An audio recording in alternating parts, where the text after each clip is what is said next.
Radio.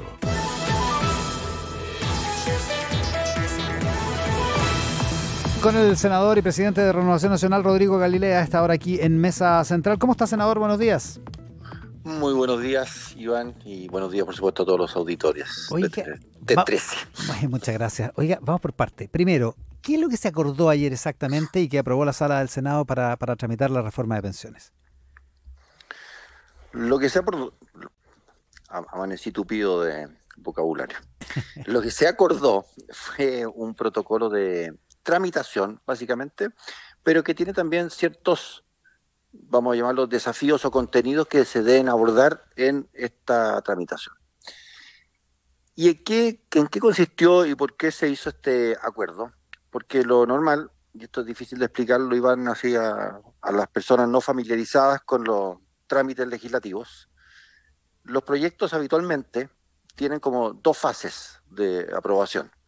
Uno que se llama la idea de legislar, y después viene lo que es el trámite en particulares, que se va viendo artículo por artículo, tema por tema. Entonces, la idea de legislar es una etapa en que se analiza todo el proyecto que presentó o un parlamentario o el presidente de la República, y el Congreso, la Cámara de Diputados primero, el Senado después, o viceversa, dicen, sí, estamos de acuerdo en legislar sobre ese tema. Ese tema lleva toda una... hacer eso lleva algún tiempo, se discute algunos contenidos y finalmente se llega y se dice, ok, vamos a hacerlo. ¿Qué es lo que pensamos nosotros? Y de hecho esto nació de una propuesta nuestra, de la oposición, que dijimos, mire, gobierno, la historia de los proyectos previsionales le ha pasado a este proyecto en la Cámara de Diputados, le pasó al presidente Piñera con su propio proyecto, es que se aprueban en general y siempre termina todo absolutamente frustrado en la discusión en particular. ¿Y por qué pasa esto? Porque este tema es tan complejo, tiene tantas aristas, cada redacción de cada cosa puede tener tantas consecuencias, que finalmente termina cayéndose. Entonces pasa como por una etapa de felicidad, que es, se aprobó la idea de legislar, y después viene una etapa de completa frustración, que es que se van cayendo los artículos en particular. Eso fue lo que pasó con este proyecto, con el proyecto que estamos viendo actualmente en la Cámara de Diputados. Se aprobó en general y después se rechazó tal cantidad de artículos que el proyecto quedó absolutamente quedó desconectado, quedó sin coherencia interna, quedó sin nada, y por tanto el trabajo en el Senado partió de cero. Ahora, entonces la semana para terminar esta historia, la semana pasada o antepasada, le dijimos al gobierno que considerábamos que si queríamos tener alguna posibilidad de éxito en esto, debíamos cambiar la forma de tramitar, pedir autorización a la sala para votar en general y en particular, y por lo tanto ir trabajando textos de artículos en cada una de las cosas que nosotros queremos abordar. Y una vez que vayamos teniendo acuerdo efectivamente en las redacciones de cada artículo, en cada tema, recién ahí, al final, que va a ser como decía, se explicaba en la radio, en comisiones tiene que salir en diciembre y tiene que ser votado en sala en enero. Bueno, ahí se hará, pero ya con textos absolutamente definidos en los que se podrá votar a favor o en contra, pero respecto de algo que ya está completamente conversado y agotada la discusión tema por tema. o sea, ¿no se obligan el gobierno y la oposición a estar de acuerdo en las indicaciones que se presenten ni en la comisión ni en la sala en noviembre? No se obliga a estar de acuerdo en nada. Nos ponemos solo de acuerdo en desafíos, algunas herramientas que ya están bastante consensuadas por trabajo de comisiones de expertos previas, pero evidentemente se puede llegar se puede llegar a éxito, pero también se puede llegar a fracaso en algunos temas.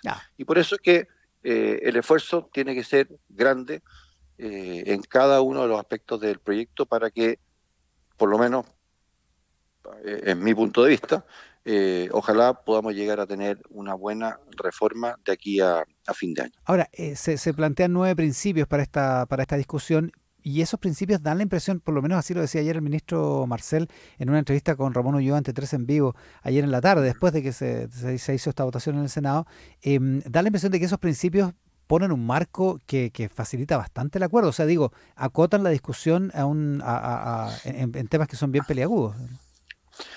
A ver, yo diría que lo más relevante es que se hace cargo de un trabajo que hizo un grupo de expertos que pusimos cada uno de los senadores que están en la comisión, y que de alguna manera generó consensos en por dónde iban las soluciones en varios aspectos. Entonces, primero, se hace cargo de temas de industria en esos aspectos, pero sobre todo aborda bien a quién vamos a ayudar.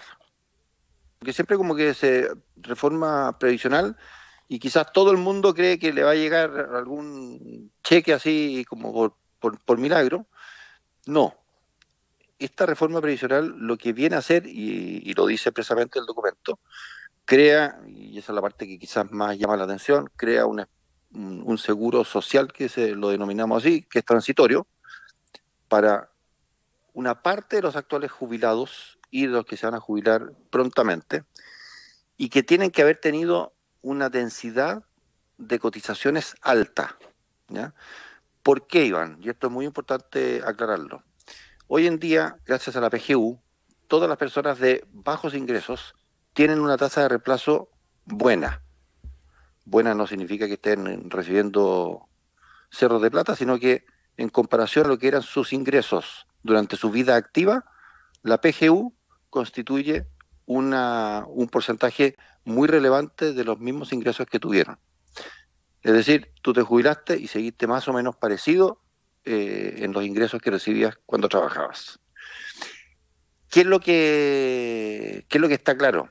Que hay un grupo de personas relevante que, habiendo cotizado 15 años, 20 años, 25 años, 30 años, aún así su tasa de reemplazo quedó muy baja, estuvo muy lejos de poder resolver sus problemas de jubilación. Y por tanto, ese es el grupo prioritario de esta reforma previsional.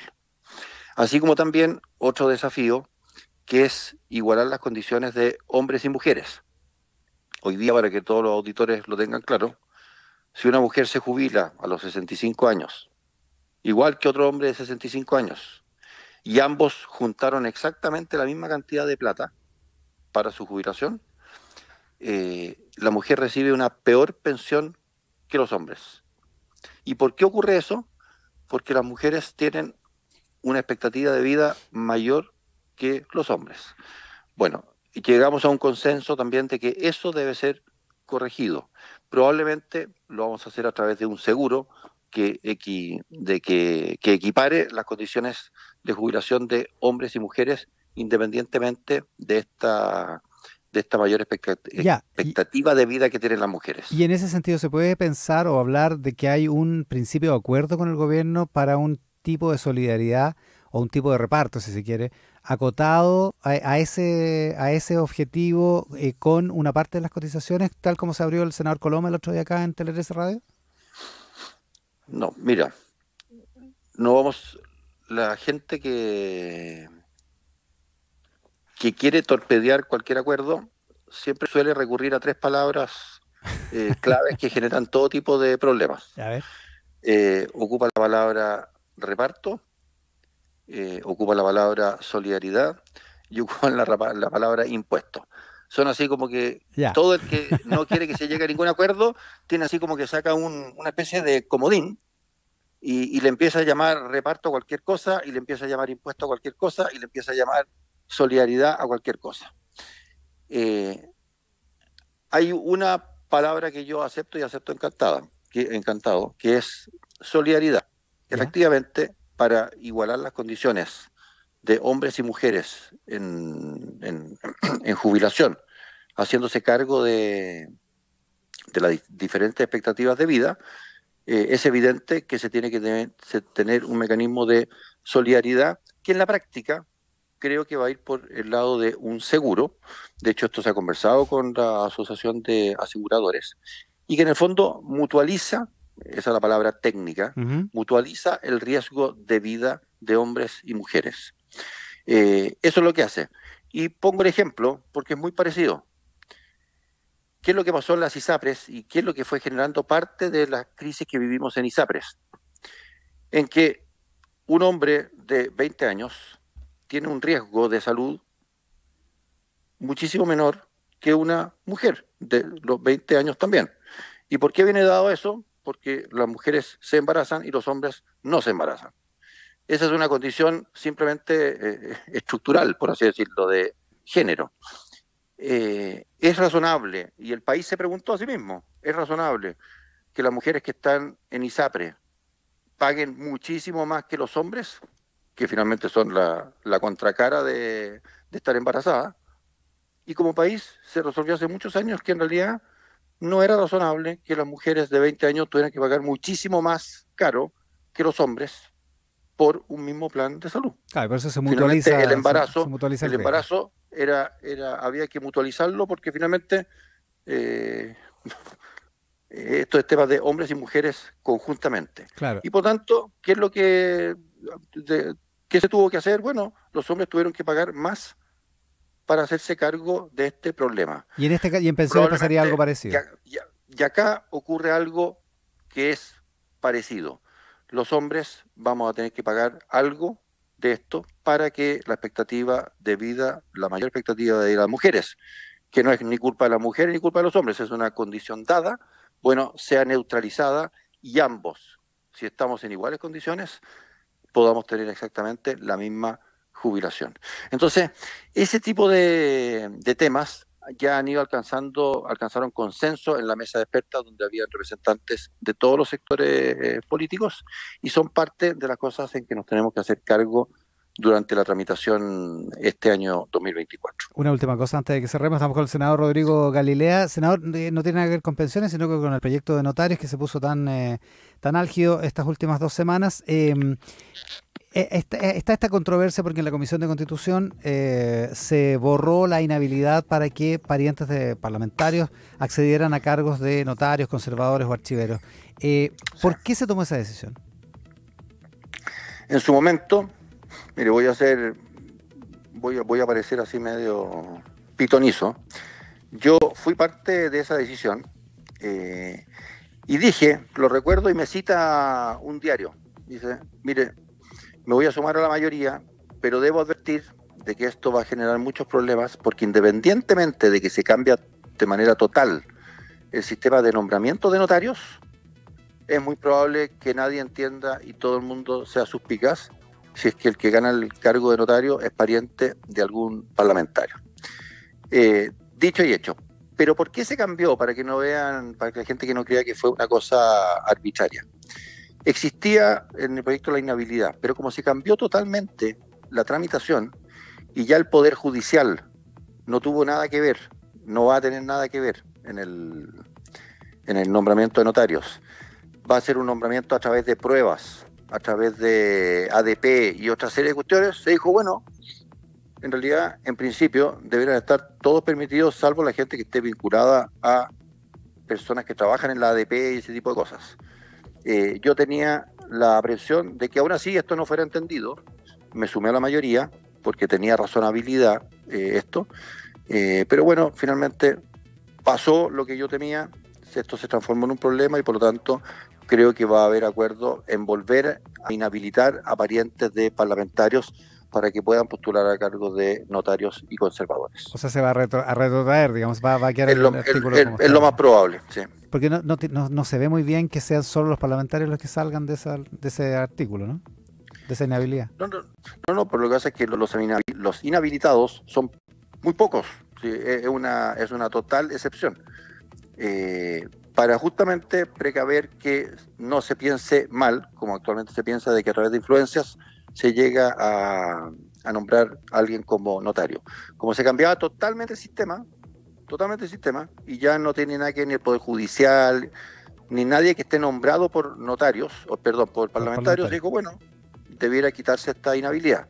Pero mis temores se vieron hechos realidad, se arma de nuevo este tema y probablemente se retrotraiga esta decisión y finalmente se mantengan estas inhabilidades. Con el senador Rodrigo Galilea, presidente de Renovación Nacional, además, esta mañana aquí en Mesa Central. Senador, muchas gracias por la gentileza. Bueno, gracias Iván, nos vemos. Buenos días. Chao. Conversar